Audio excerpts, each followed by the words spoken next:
so good to see everybody out this morning. This is a beautiful day. Yes, it is. You know, history is one of the greatest teachers I know.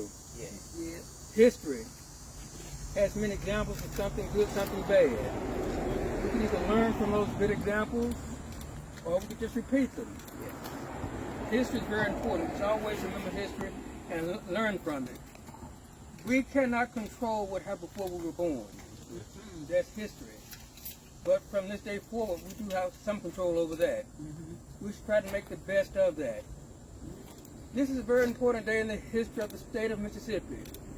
On this day in 1875, we had people of goodwill trying to gather this spot for a nice picnic and a political rally, led by Senator Charles Caldwell. Senator Charles Caldwell was a very important senator in the Mississippi legislature. In fact, back then he was one of 64 members of the Mississippi legislature. And that happened because those newly freed blacks were voting at that time. So our demographics changed in Mississippi. As opposed to having an all-white male electorate, it was more mixed. You had black males voting for the first time. And they understood the importance of the vote. They didn't have the bullet, but they had to vote. They used that vote to elect folks to the legislature. In addition to that, they elected 3 statewide officials in Mississippi.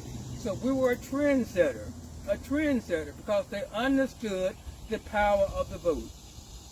On this day in 1875, they gathered here, political speeches, but you had some who were invited did not like what was going on.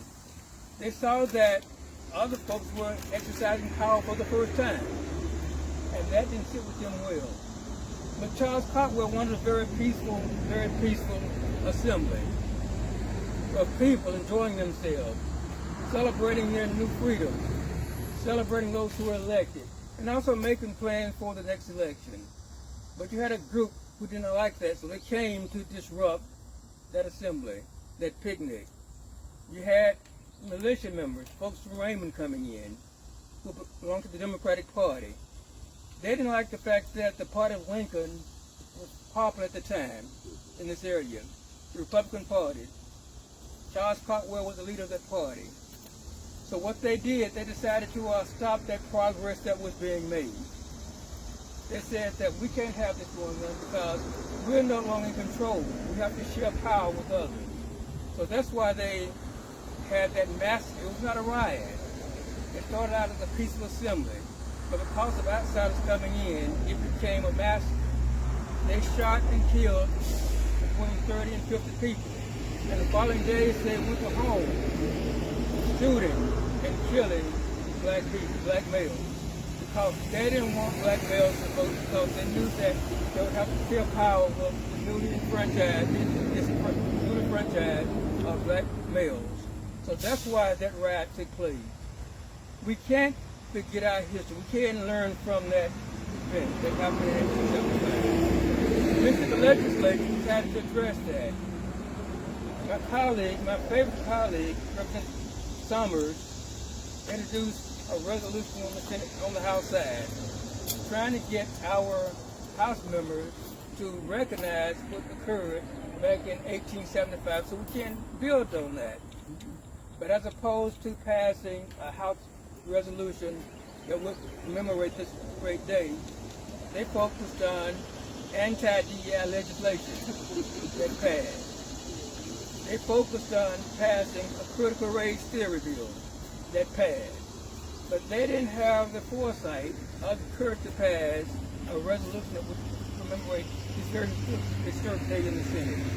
So when it happened on the House side, my colleague called me, Representative Summers. She said that we have a problem on the House side. We can't get this resolution out of the House side. And I said, send it over, we'll get it out on the Senate side. I serve on the Rules Committee.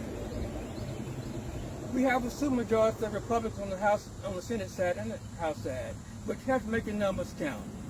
As I served on the Rules Committee on the Senate, I made sure that it became a top priority. And because of that, we were able to pass Senate Resolution number 120. I would encourage everyone to get a copy of this resolution because it contains so much history about what happened on that day. That was the end of Reconstruction in Mississippi, across the nation, the beginning of the end of Reconstruction in Mississippi. In addition to the violent acts against people, they decided to change the rules and adopting the 1890 Constitution. They included the Mississippi Plan that made it nearly impossible for blacks to vote in our state. They said in order to vote in Mississippi under the plan, you must be able to read, write, and understand the Constitution. You must own property. You must pay a poll tax. They used those provisions, 5 provisions, to effectively eliminate blacks from serving in the Mississippi legislature. So as opposed to having 64 black members then, they reduced it down to 0 until 1967 when Robert Clark was elected. We went from 64 to 0. From 0 to 1 in 1967. Robert Clark took this seat in 1968. Today, we don't have 64 African American members of the legislature, but we have 54. 54. We have to build on what happened in 1865. They knew that in order to participate in the process, they must vote. Voting is very important. They didn't have more bullets than the opposition, but they had the vote. Make your vote count. So what happened in 1865 cannot happen in 2025. Vote, vote, vote. But we're paying homage to those who lost their lives at that time because they were very brave. They came out to celebrate. They came out to make Clinton better, to make Mississippi better. Because of a few outside agitators, they started the massacre and tried to end it right there. But we rose again. We rose again. Yes. We rose again. Yes. We're no longer 0, but we're 54. We don't have enough statewide officials like they had back in 1875. They had 3 back then. We have 0 now. But that is the goal. And if we can have members of the legislature, folks on the local level, we will be shooting for statewide positions because everyone should be at the table making public policy.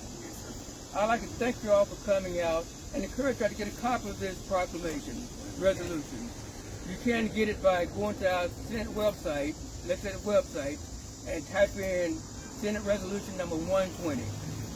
If that doesn't work for you, just give me your email address or contact information, and I'll make sure you get one because you should get this and share it with your family, your children, your church members and organizations because that was a very important part of our history.